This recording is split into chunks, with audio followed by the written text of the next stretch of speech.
I'm here at the Mt Borah campground. I think I might be able to see the mountain right there, wherever it is, peeking out behind everything. Something like that. It was a long, chilly night. Slept not great. It was cold. It got much colder than expected. I used my blankets and this new, wherever the heck it is, East Hills synthetic blanket. And it actually did okay, but it was below freezing last night outside, so it got pretty cold in here. Cold. Have to get up to go to the bathroom 6 or 7 times. Not great sleep. It's a perfect condition for going and trying to climb the tallest peak in Idaho way late in the season in, was it early to mid-October, October 7th or 8th or whatever today is. Oh yeah, it's one of those mountains that climbs 5,000 plus feet in 4.5 miles, basically 1,000 foot per mile, or maybe it's this way from your view, vertical. And you want as much sleep, and you want to come here as refreshed as I am. And you can see my eyeballs red. Just eating my granola for breakfast. Oops, so I'm gonna flip it over out of my mug. And it's not too bad. So you can either whine about tough conditions, or you can laugh at them. It may not be the most emotionally mature response to laugh, but I have to say it makes me feel a lot better. And it was cold and miserable and I didn't sleep well. Blah, blah, blah. Whatever. Much better to laugh about it because there's nothing I can do about it. And wonderfully, there's no one here. I mean, utterly no one at this campsite, like, at all. I mean, which is cool. And yes, I slept in my truck and I went to put a tent up and deal with an air mattress and pad and sleeping bag. And I probably would have slept better though. So, but I don't know if I'll make it because it's already snowed up on Mt Borah. So it could make it pretty tough. I do have my camp hard ice axe ultralight. Got my crampons and everything buried in my backpack. We will see.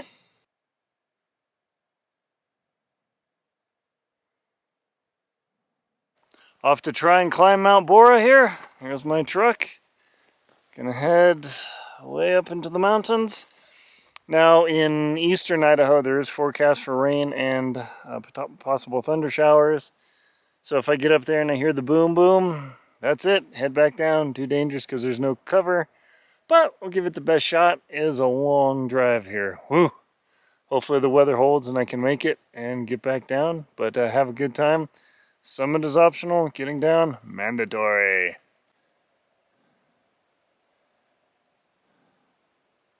40 minutes into it, at 8,400 feet. When people say this is straight up, this is pretty straight up.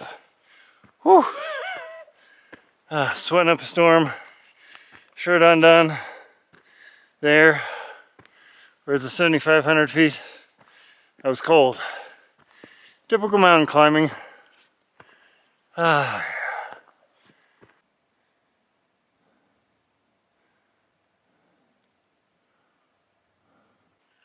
So far so good, made about 1,400 feet vertical in the first hour. Of course that speed will start dropping as I gain elevation. Conditions so far are good, just hoping I'm able to get to the summit and start heading back down before any rain or snow or whatever comes along, especially lightning. Real nice, it's good conditions. People told me this is straight up. This thing is steep. I would classify this as extremely strenuous. And that is rest stepping all the way. Ooh, boy. In my Jackson Hole hiking guide, this is definitely one of those not quite Crystal Butte, but steeper than Snow King.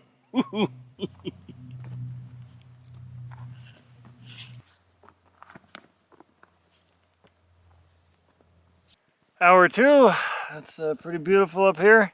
Even though I basically can't see anything because it's snowing! Oh, the camera's overexposed.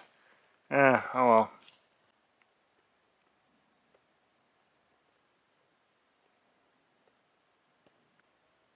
Getting a little chilly here as I start on the ridge just over 10,000 feet. I'm sweaty, and of course, then it snows.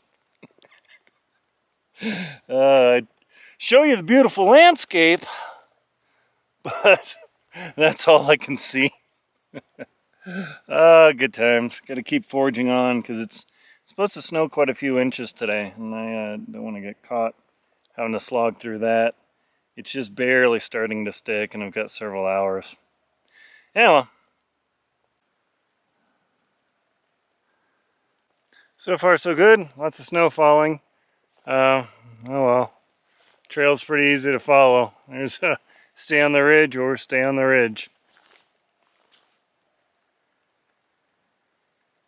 Getting across the knife ridge there was rather exciting with the snow and ice. Found a way around using my micro spikes. They're starting to ball up though, but hopefully I'll find my way back. It was rather exciting. I see some cairns to follow. Not bad.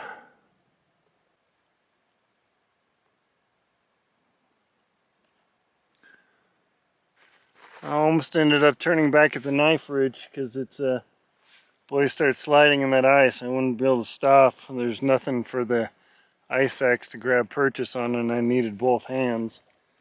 So that's definitely exciting. At that point, I can see why they call it Chicken Out Ridge. I really started thinking, oh, maybe I need to turn back.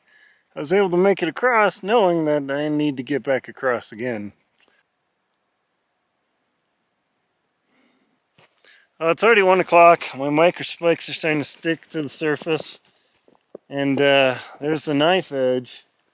But boy, it's getting pretty treacherous. I've slipped and slided a couple times. It's kind of exciting. Problem is I can't see the summit. I don't know exactly where I'm going. My map says you gotta go right up the ridge, but it is so slow to crawl on this ice. So I think I'm gonna have to turn around. Bummer, I was hoping to get this, but that snowstorm put me out of business. So, yeah, I'm not gonna crawl back. It'll probably take me a couple hours to get up there, and then I'm coming back in the dark. No, not gonna happen. Bummer. Well, Mt Borah, you got me on this one. Nice to try it in winter conditions, but I'll have to come back in late August or something. Because I'm standing on where the people say they go over the snow bridge. But, oh well.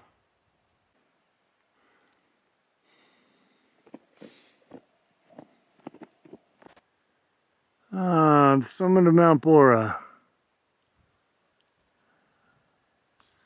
Goes along that ridge all the way up. It's a scramble. You definitely earned this one. And then there's Chicken Out Ridge. And then you hit that, and then apparently it's an easier route than Chicken Out. It's so funny when you think as soon as you turn around, you head down what seems like a relatively short section. Even though it took me an hour to get down this, it took me almost 2 to get up that because the snow and the ice. Of course, you look back at the summit, and I think, dang, me, I look back at the summit and think, oh, you could have totally made it. It would have made sense to keep climbing till 5 o'clock. I'm like, no, forget it, put it out of your mind. That's why everybody comes here in July and August instead of October. Oh well, chalk it up to another summit turnaround, no big deal. That was a fun climb up Mt Borah. I didn't quite make the summit, got to within, was it 800 vertical feet of the summit, and I don't know, a third of a mile away or half a mile away. But the snow up there made it 5th class climbing. I wasn't interested in sliding to my doom. Same thing happened in my Denali expedition and featured in Lost in Winnie Corner, link below. And that one was the crevasse issues and the weather issues. So a lot of times you just got to turn around, and that's the way it is. Plus, crawling over that snow was like going at 10% normal speed. So I might have summited at 6 o'clock and coming back down that in dark. No way, I don't want to have a 11-hour summit day. So it was a good time. Wish I had summited, but more importantly, I'm going to be able to go home. My name's Aaron Linstow. I'm a polar explorer and professional adventurer. Please like and comment on the video and subscribe to the channel. Also, please check out links below in the description to my books Antarctic Tears, Lost at Windy Corner, Adventure Expedition 1, How to Keep Your Feet Warm in the Cold, the Jackson Hole Hiking Guide, and the 2024 Total Eclipse Guides, as well as links to my show World Beyond and my show Antarctic Tears. Thank you very much for watching, and climb safe.